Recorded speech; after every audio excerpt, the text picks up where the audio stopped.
Hey guys, welcome to You the Boss podcast, episode 37. I'm your host, Pam, and today we're going to be talking about the voice.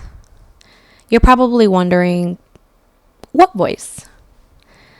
The voice in your head, the one that tells you about 60,000 thoughts a day. Did I say 60,000? Yeah, 60,000. The average person has anywhere between 12 to 60,000 thoughts a day. A day. That's like a lot. So let's start this episode with a little bit of an interactive exercise. If you're driving right now, you can do this in your mind. It's really not difficult. If you're sitting at a desk right now working, just take a second. And I want you to think, when you hear a voice in your head, whose is it? Is it yours? Before you give me an automatic yes, I want to challenge you and say, is it really? So you're telling me that you would tell yourself that you should feel guilty that you didn't go to the gym today? Or that you should have had a salad for lunch? Or that you aren't doing what you're supposed to be doing, or that you're not living out your purpose? I don't think that you would speak to yourself in that tone, the way that you're thinking about your body right now, or the way that when you looked in the mirror this morning, you depicted all of your flaws, your acne scars, your large pores, your blackheads. I need a facial. I need to go do my dermaplaning. Oh, my eyebrows look a mess. I don't think that voice, if it's yours, that you would be speaking to yourself in that way.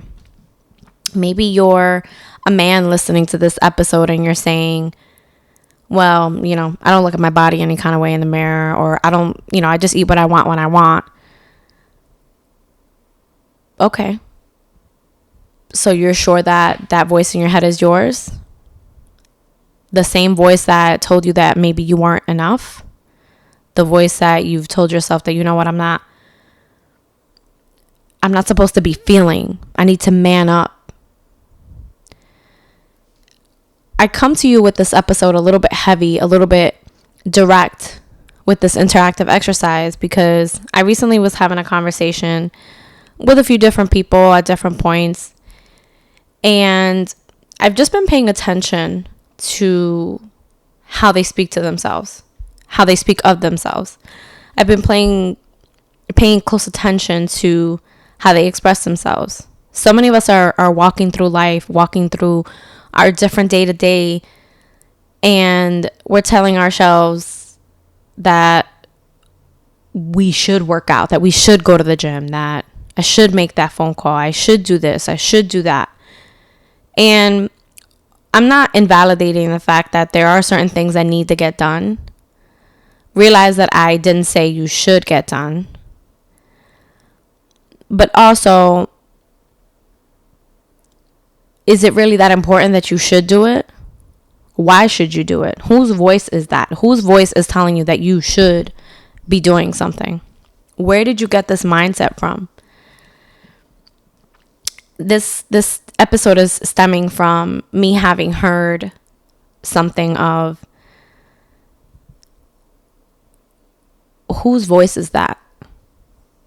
And it got me thinking, what if we replaced some of that should with I will, or I want to, or I'm going to the gym? And I know that sounds a little woo-woo. I'm not going to lie to you. It sounds, easier said than done, right? We all have 1,000 things going on, whether you're a mom or just anyone going through life. Like, we all have multiple things happening. This is just kind of the state of where we are. But if you start changing your verbiage and listening and paying attention to what you're saying, you'll be able to start to have original thoughts. You're saying, you know what, I want to go to the gym. That's your decision. It's your idea. Not I should, not I shouldn't be doing this or I shouldn't be eating that. Once you make the choice to say, you know what, I want to go to the gym. You know what, I want to go for a walk. I want to get my body moving. Then the idea is yours. Now you're owning it. Now you're not shoulding yourself. Yes, should-ing yourself. I just made up a word. When you're saying that I should, it doesn't actually mean much. Like, yeah, you should go to sleep earlier so that you're not tired the next day. But you could also say, I'm going to bed early today because I don't want to be tired tomorrow. Or tomorrow I have a long day. That means that you're owning that. You're owning deciding that you're not going to snooze your alarm 100 times tomorrow. And you're not going to feel that afternoon dip and have to get more coffee and spend money at Starbucks because, again, you made the conscious decision to not say should. The next thing is, which I think is the deeper premise of this episode, is taking that inner voice back from whoever is currently taking its place. So oftentimes, one of the things that, you hear parents say to their teenagers, you shouldn't worry about what other people think of you. And so often, as a teenager, you're like, I don't care what anybody has to say about me. And meanwhile, we're like super concerned. Teenagers like super concerned with how people see you, what people think. Even if you're following the beat to your own drum, you're still concerned with people saying things like you're weird or that you're different or things like that. And it's a valid experience. As human beings, we want to be validated by others. But here's the question. Is that voice validating you? Are you validating yourself? Are you showing up with your voice? Every single day, the voice that you hear the most is your own. And if someone else is in its place, it's harder for that voice to bring you hope, to bring you peace, for you to trust that voice. That voice could be, whatever you want to call it, your intuition, the universe, or literally your voice. And the reason for some of these things is, number one, you need to be able to question the thoughts in your mind. You want to be sure that they're original or that you actually agreed with them and that you're not just doing things or abiding by things because someone else put this voice in your head. Number two, that voice is beautiful. It's yours. You were given a voice by whatever higher being that you believe in so that you could sing your song. Your song in this world is better seen as the colors that factor in to the world. That the world is a canvas and your voice is the colors that you decide to paint that canvas. So if you're not using your voice, you're using someone else's color palette. And while their color palette is great for them, you have a color palette. You should be using it. And number three, when you decide to question that voice and make sure that it's yours, you create inner harmony. Instead of going to like a guru who's gonna maybe enlighten you in certain ways, or seeking validation from someone on the internet or from people around you,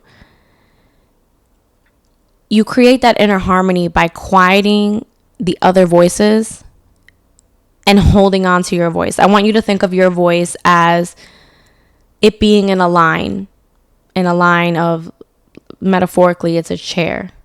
And you want to sit on the chair that's your voice. You have to bring it to the front.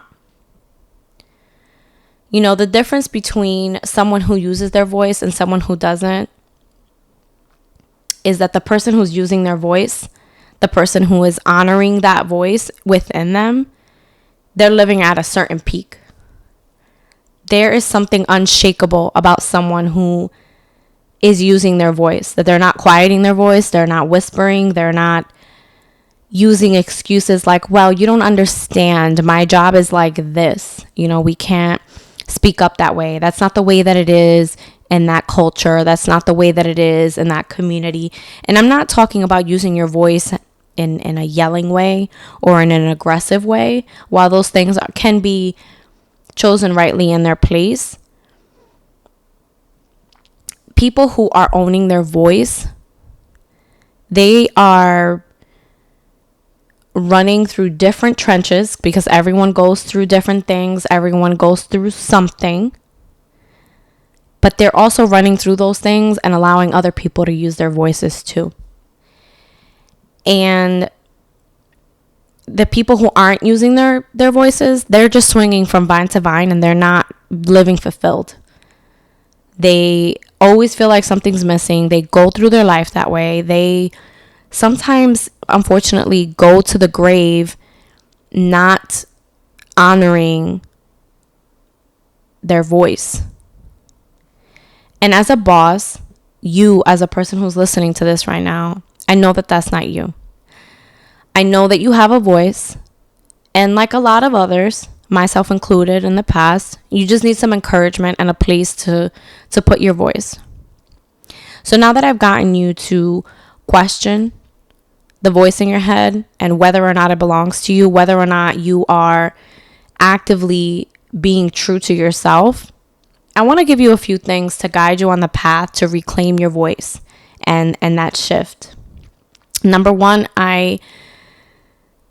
tomorrow, start even today, if you're listening to this in the morning, I want you to take a second and ask yourself, who's answering here? Me or someone else's voice? If somebody asks you something, an opinion, or just something that is to cause a reaction out of you, I want you to just ask, who's answering here? Is this me or someone else's programming? This is going to help take care of the notion that people expect things from you. They expect you a certain way. They expect you to say certain things or to react a certain way. So I want to make sure that you are taking a second to say, whose voice is this? Is this my voice or someone else's? Number two, when you go to think of something that you should be doing, I want you to ask yourself every time, who said? Says who? Why should I be doing that? Do I want to do that? Do I need to do that? Because sometimes there are things that we need to do. Like, you should always, there I go, using the word should. You need to take care of your health.